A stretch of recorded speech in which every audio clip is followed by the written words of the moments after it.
I don't know if this is how women's shelters work, and I'm sure there's some really good ones out there. But I just want to share some of the experience that I'm having with the one I went to. Now, it's one that says, oh, we'll help you get an apartment and we'll pay for 3 months worth of rent and your application fee and your deposit and stuff.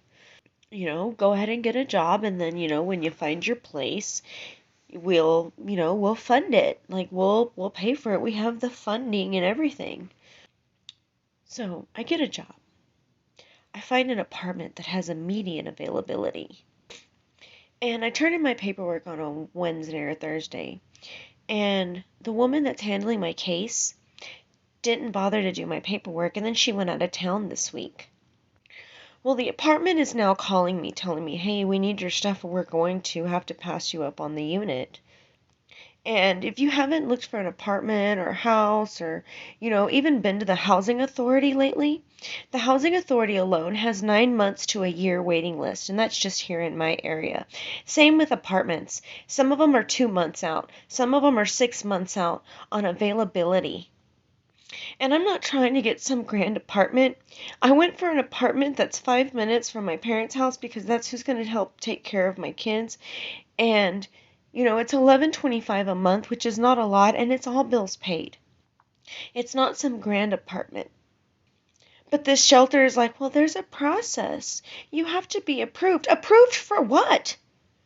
I went there. I stayed there. I did everything you asked of me. I turned in my paperwork, and now you want me to get approved.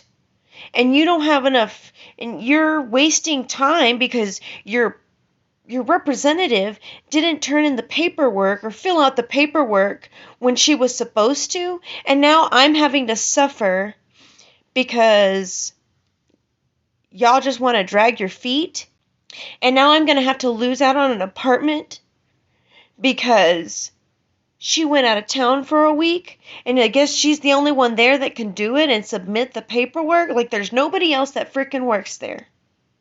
And on top of that, there's women at this shelter that I was staying at who had to walk in the dark back from work because this shelter was not using their van, which is funded by the state, to even pick these women up. And I was being paid gas money to take these women apartment hunting, to take them job hunting, because they will not use their own van to take these women to even go to Walmart or do anything. Make this make sense for me.